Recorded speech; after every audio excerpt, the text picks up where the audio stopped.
नमस्कार साथियों, मैं आचार्य सरस आप सभी का स्वागत करता हूं अपने YouTube चैनल शैलेंद्र सरस में। आज हम लोग जो चर्चा करने वाले हैं वो है संस्कृत भाषा के अंतर्गत जो रचनाकार और उनकी रचनाएं हैं उनके विषय में हम अध्ययन करेंगे।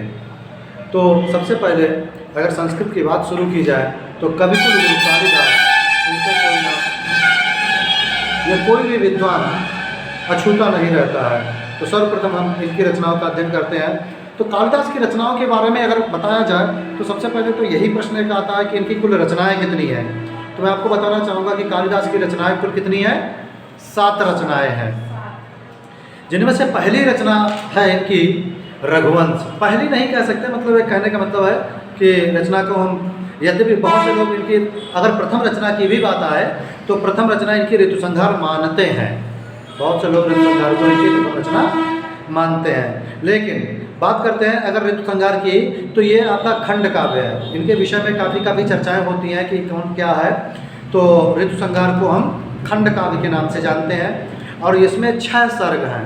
जैसा कि आप जानते हैं ऋतुसंहार, तो इसमें ऋतुओं का वर्णन किया गया है और ऋतु कितनी होती हैं? ऋतु 6 होती हैं। अगर और इसमें गहन प्रश्न कर दिया जाए, गूढ़ प्रश्न बना दिया जाए तो वो ये हो सकता है कि किस ऋतु से प्रारंभ किया गया है। तो क्या आपको पता है कि ऋतुसंहार को किस ऋतु से शुरू किया गया है? तो इसमें है ग्रीष्म ऋतु से शुरू किया गया है। और है ना, प्रिय आई ग्रीष्म खरतर, इस तरह से करके ग्रीष्म ऋतु से इस काव्य का प्रारंभ किया गया है। अच्छा, इसके बाद में हम बात कर लेते हैं इनकी दूसरी रचना रघुवंश को हम ले लेते हैं। रघुवंश महाकाव्य है और इस महाकाव्य में 31 राजाओं का वर्णन किया गया है। इसके अंतर्गत आपके 19 सर्ग रखे गए हैं। 19 सर्गों में इसको विभक्त किया गया है और इस 19 सर्ग में आपका भगवान श्री राम और सीता जी के महात्म्य और इनका वर्णन किया गया है। तो हम कह सकते हैं कि इसके प्रधान नायक और नायिका जो है वो राम और सीता रहेंगे। और अगर बात की जाए अंगी रस की तो इसमें श्रृंगार रस रहेगा।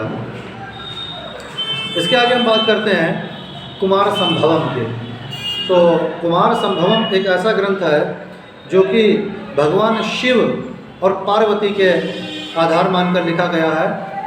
पूर्ण रूप से श्रृंगार को समर्पित यह ग्रंथ है और इसके नायक और नायिका के रूप में भगवान शिव और पार्वती को प्रतिष्ठित किया गया है। कुमार संभवम में 17 सर्गों का विधान रखा गया है। तो इसमें 17 सर्ग माने जाते हैं। अब बात करते हैं मेघदूतम की। तो मेघदूतम एक ऐसा ग्रंथ है जो कि दूत काव्य कहा जाता है, खंड काव्य भी इसको कहा जाता है और गीत काव्य भी इसको कहा जाता है। यद्यपि इसको गीत काव्य और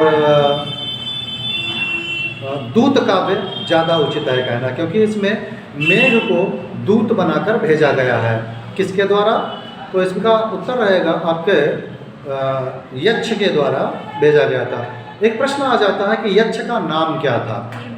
तो यक्ष का नाम हेममाली था और उसमें जो यक्षिणी है उसका नाम विशालाक्षी है। अब अगर बात करें तो ये कुबेर के सेवक थे जो यक्ष थे और श्रापवश इनको जाना पड़ा था। तो इन्होंने अपने शाप के जिन दिन जो थे वो रामगिरी पर्वत चित्रकूट में बिताए थे। तो ये सारी बातें पूछी जा सकती हैं, बड़ी महत्वपूर्ण बातें हैं ये। हेममाली, विशालाक्षी और ये चित्रकूट पर इन्होंने अपने शाप के दिन बिताए थे। देवोत्थानी एकादशी को इनका जो श्राप था वो समाप्त हुआ था। अब आगे की बात करते हैं हम अभिज्ञान शाकुंतलम की। इनकी एक रचना है अभिज्ञान शाकुंतलम। ये बहुत ही प्रसिद्ध नाटक है, या यूँ कहने कि विश्व प्रसिद्ध नाटक है। कहा जाता है कि काव्येषु नाटकम रम्यम तत्र रम्यम शकुंतला और तत्रापि चतुर्थांको तत्रादपि चतुर्श्लोका। मतलब अगर काव्यों में कोई रम्य है तो वो नाटक रम्य है, नाटकों में कोई रम्य है तो अभिज्ञान शाकुंतलम है, और अभिज्ञान शाकुंतलम में भी कुछ विशेषता है तो चतुर्थ अंक में है, और चतुर्थ अंक में भी अगर कोई विशेषता है तो वो चौथे श्लोक में है। सबसे महत्वपूर्ण चौथा श्लोक माना जाता है। तो चौथे श्लोक में ही एक सूक्ति आती है, अवे ही तनया ब्रह्मन अग्निगर्भ समीमेव। ये जो सूक्ति है ये चौथे श्लोक की ही दी गई है और ये बहुत पूछी जाती है। अवे ही तनया ब्रह्मन अग्निगर्भ शमीम इव। तो खैर अब हम आगे की बात करते हैं। तो इसमें क्या है, अभिज्ञान शाकुंतलम में 7 अंक हैं और इसमें श्रृंगार रस विशेष माना गया है।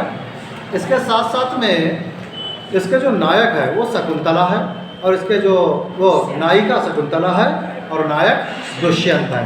ये कर्ण ऋषि में पालिता पुत्री के रूप में रहती है। कर्ण ऋषि इसको पालते हैं।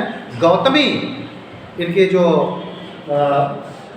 एक वृद्ध तापसी है जो कि इनकी सेवा करती है, महर्षि गौतमी। और काश्यप ऋषि का ही एक दूसरा नाम कर्ण ऋषि है। तो इस प्रकार से इसमें चर्चाएं रहती हैं। इनके 2 शिष्य हैं, सारंगधर और सारंगराव। इनके बारे में भी पूछा जाता है, सारंगधर और सारंगराव किसके शिष्य हैं? तो ये कहा जाएगा महर्षि कर्ण के ये शिष्य हैं। मालिनी नदी के तट पर इनका आश्रम बना हुआ था। अब हम आगे की बात कर लेते हैं जरा सा। अगली रचना है कालिदास की विक्रम और वशीयम। क्या रचना है? विक्रम और वशीयम। ये रचना इनकी त्रोटक कही जाती है। क्या कहलाती है ये? त्रोटक। इस रचना को त्रोटक कहा जाता है और इसमें 5 अंक हैं। श्रृंगार रस को समर्पित यह रचना उर्वशी और पुरुरुवा के प्रेम पर निर्धारित है। तो इसके पात्र जो रहेंगे उर्वशी और पुरुरुवा रहेंगे। और इनकी अंतिम रचना है कालिदास की मालविकाग्निमित्रम। 7वीं रचना है मालविकाग्निमित्रम जो कि नाटक है। इस नाटक में 5 अंक हैं। इसमें मालविका और अग्निमित्र की प्रणय कथा का वर्णन किया गया है। इस प्रकार से कालिदास की ये रचनाएं संपन्न हो जाती हैं।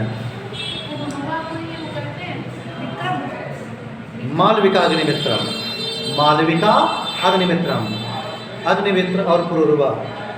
मालविका, पुरुरुवा को ही अग्निमित्र कहते हैं। पुरुरुवा को अग्निमित्र कहते हैं। ठीक है।